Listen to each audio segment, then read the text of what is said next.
Kita ke informasi selanjutnya, pemirsa. Menteri Lingkungan Hidup dan Kehutanan Republik Indonesia, Siti Nurbaya, melakukan monitoring penanggulangan kebakaran hutan dan lahan di Oki. Pihaknya sudah melakukan analisis bahwa 80% hotspot yang berubah fire spot berjumlah 10.090 titik.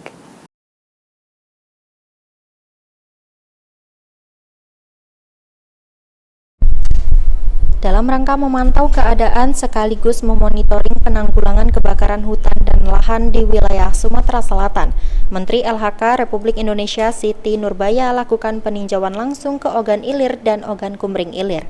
Dalam kesempatan itu, Menteri LHK mengatakan sudah mendapat penjelasan teknis terkait beberapa lokasi yang terus-menerus mengalami kebakaran hutan dan lahan dan sudah ditangani selama 68 hari. Secara teknis, kata Siti Nurbaya, telah menganalisis kebakaran hutan dan lahan di Sumatera Selatan secara keseluruhan. Di tahun 2023 ada 80% hotspot yang berubah menjadi fire spot berjumlah 10.090 titik. Jumlah tersebut diklaim menurun dari tahun 2019 berjumlah 29.000 titik, sedangkan tahun 2015 berjumlah 71.000 titik. Ya, saya dan Pak Gubernur hari ini ke lapangan. Kalau Pak Gub sih udah beberapa kali, saya tahu persis. Kita sudah 68 hari menangani Sumatera Selatan, wilayah timur selatan ini. Oki, Ogan Ilir, semua saya monitor. Tadi udah dapat penjelasan teknis baik mengenai site-site 4-5 lokasi yang terus-terusan mengalami kebakaran hutan dan lahan. Kita juga tadi menganalisis di wilayah Sumsel secara keseluruhan.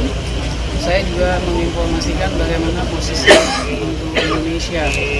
Tahun ini memang tahun 2023 jumlah hotspot yang kira-kira 80% menjadi fire spot, jadi dari titik panas menjadi titik api kira-kira 80%, jumlahnya 1.090 titik. 10.090. Saat ditanya terkait perusahaan yang masih terlibat pembakaran lahan, Siti Nurbaya menegaskan pihaknya akan berkoordinasi dengan Dirjen Penegakan Hukum dan Pemerintahan Daerah berkaitan sanksi hukumannya. Novan Wijaya, PAL TV.